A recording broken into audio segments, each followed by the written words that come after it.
예, 이번 사건은 2021년 5월 27일 날 선고된 2020무 15841 판결입니다. 그 제목에 적어놓은 것처럼 사실혼 관계가 파탄되고 나서 발생한 채무가 과연 재산분할 대상이 되느냐라고 하는 겁니다. 뭐 사실혼 관계가 파탄되고 나서 발생한 채무가 재산분할 대상이 되는 것이 될 수 없다라고 하는 것이 원칙이겠지만 예외적으로 가능한 즉 경우가 있는지 이것이 이 사건의 쟁점이 됐다라고 이해하시면 될 것 같아요. 먼저 사실관계를 보게 되면 다음과 같습니다. 갑과 을은 사실혼 관계에 있습니다. 그래서 2014년부터 사실혼 관계에 있고 그리고 2018년 8월 7일 날 사실혼 관계가 종료가 되는데 그 이 사유는 을과 병 사이에 소위 부정한 행위라고 하는 겁니다. 그래서 부정한 행위를 이유로 사실혼 관계가 파탄됐고 그것을 이유로 해서 갑이 을을 상대로 위자료와 재산분할 청구를 했고 그 부정한 행위의 상대방인 병을 상대로 위자료를 청구한 사건입니다. 그래서 기본적으로 이 토지와 지상 건물이 이 갑과 을이 사실혼 관계가 성립하고 나서 취득한 재산인데 을 명의로 되어 있다라고 하는 거죠. 을 명의로. 그래서 이 갑은 을 명의로 되어 있는 이 토지와 지상 건물에 대해서 재산분할 청구를 한 겁니다. 그러니까 을은 이 재산분할 청구는 좋다 이런 얘기죠. 하지만 이 부동산을 취득하기 위해서 부담한 채무도 분할해야 한다라고 하는 거죠. 그런데 이 채무라고 하는 것이 어떤 문제가 있냐면은 처음에 이 부동산을 취득할 때 2014년 7월 달하고 2015년 7월에 근저당권 설정 등기를 해주고 채권자인 전주농협으로부터 돈을 빌린 겁니다. 그래서 각 2억 3,400만 원에 대해서 근저당권 설정해주고 돈을 빌렸다라고 하는 거죠. 그렇게 채무를 부담했고 그리고 나서 이제 어떻게 해요? 2018년 8월 7일 날 사실혼 관계가 종료가 하고 나서 요 전주농협에 대해서 부담하고 있는 이 채무를 액수는 좀 갚았겠죠. 좀 줄어들었는데 이 채무를 담보하는 근저당권을 해지를 하고 같은 날 남원농협을 채권자로 해서 채권 최고액 5억 700만 원으로 하는 근저당권 설정 등기를 한 겁니다. 결국 요 채무하고 요 전주농협에 대한 채권하고 남원농협에 대한 채권은 결국 같은 것 아니냐라고 하는 겁니다. 같은 것. 왜? 이 전주농협에 대해서 부담했던 이 채무라고 하는 건 결국 이 부동산을 취득하기 위해서 부담한 채무니까 이 채무를 담보하고 있는 근저당권 설정 등기를 즉 해지하면서 같은 날 근저당권 등기를 했다라고 하는 거죠. 남원농협을 채권자로 해서 비슷한 금액의 어떤 채무를 부담하는 근저당권 설정 등기를 해줬다라고 하는 거예요. 그러면 이 재산이, 이 토지와 건물이 재산분할 대상이 된다라고 하면은 마찬가지로 이 부동산을 취득하기 위해서 부담했던 요 채무, 그리고 그 채무를 대신하는 해지하고 새로 취득한 요 채무에 대해서는 그것이 같은 것이라면은 요것도 결국 어떻게, 요 채무도 결국은 재산분할 대상이 되는 것이 아니냐라고 하는 겁니다. 그러면 이에 관해서 민법은 결국 이 사건의 쟁점은 재산분할에서 사실혼 관계가 해소되고 나서 그 직후 발생한 대출금 채무도 과연 소극재산에 포함이 돼서 재산분할 대상이 되느냐라고 하는 겁니다. 그러면 이에 관한 민법 규정은 839조의 2에서 재산분할 청구권을 규정을 하고 있습니다. 협의상 이혼한 자의 일방은 다른 일방에 대하여 재산분할을 청구할 수 있다. 이 재산분할 청구에 관한 규정을 두고 있어요. 그럼 이거는 당연히 법률혼 사이인 사이에, 즉 법률혼인 부부 사이에 재산분할 청구를 인정하는 것인데 이 규정이 사실혼 관계에도 유추 적용되느냐라고 하는 겁니다.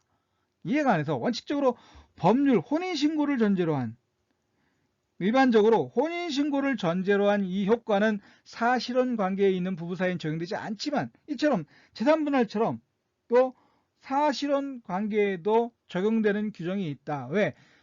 재산분할이라고 하는 건 그것이 법률혼이 됐든 사실혼이 됐든 어떻게 해요?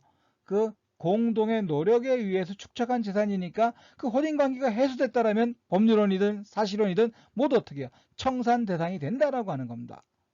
따라서 그 재산분할 청구에 관한 그 839조의 이 규정은 결국 사실혼 관계로 유추 적용된다라고 하는 겁니다. 유추 적용된다.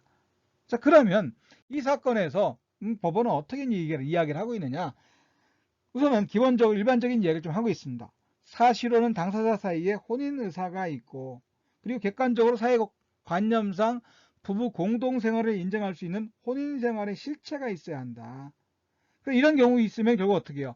사실혼 관계를 인정한다라고 하는 것이고, 따라서 하지만 혼인신고가 되어 있는 것은 아니기 때문에 혼인신고를 전제로 한 법률 효과는 인정할 수 없다. 그 유추적용할 수 없다라고 하는 겁니다. 하지만 그 법률 혼부부 사이에 적용되는 이 규정 중에서 재산분할에 관한 규정은 부부 공동체라고 하는 실질의 해소, 청산의 의미를 갖는 것이기 때문에 사실혼 관계에도 유추 적용할 수 있다라고 하는 겁니다. 그러면 여기서 적극적인 재산에 대해서 이런 적극적인 재산에 대해서는 당연히 청산 대상이 된다. 그럼 채무는 어떻게 할 것이냐? 소극적인 재산인 채무도 청산 대상이 된다. 원칙적으로 채무는 청산 대상이 되는 것이 아니지만 부부가 공동 재산의 형성에 수반해서 부담한 채무인 경우 부부 중 일방이 부담하는 채무라면 이거는 어떻게 해요? 청산 대상이 된다라고 하는 겁니다. 여기까지는 이전에 이야기했던 일반적인 얘기 또 큰 차이가 없습니다. 그런데 여기서 쟁점이 되는 건 결국 이 얘기죠. 따라서 사실혼 관계에 있는 부부 일방이 혼인 중 공동재산의 형성에 수반하여 채무를 부담하였다가 사실혼이 종료된 후 그 채무를 변제한 경우, 그러니까 공동재산 형성과 관련하고 채무를 부담했고 그 채무를 언제? 사실혼 관계 해소된 직후 변제했다라고 하는 겁니다. 그 변제된 채무는 결국 뭐다? 청산 대상이 되는, 특별한 사정이 없는 한 청산 대상이 되는 채무다라고 하는 겁니다. 그러니까 결국 이 경우에 그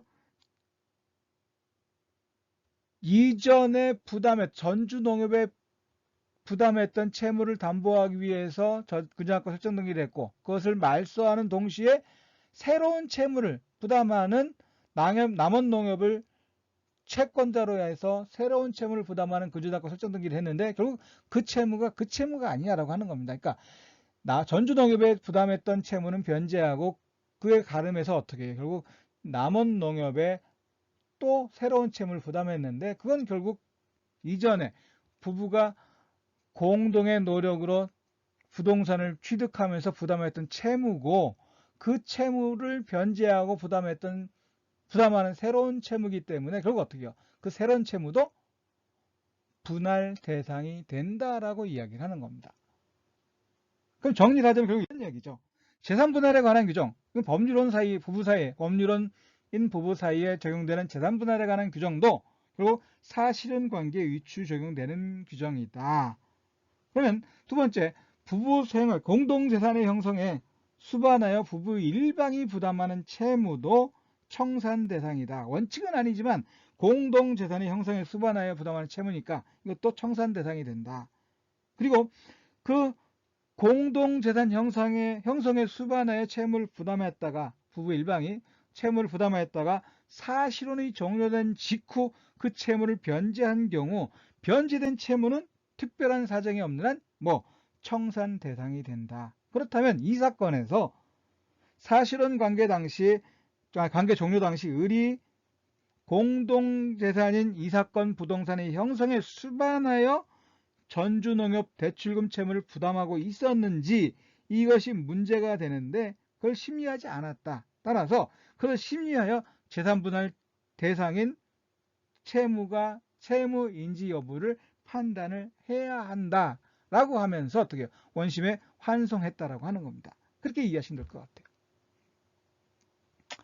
자, 그러면 이번 사건은 이런 정도로 말씀을 드리도록 하고요. 계속해서 이야기를 이어갈 수 있도록 구독, 좋아요 눌러주시면 감사하겠습니다.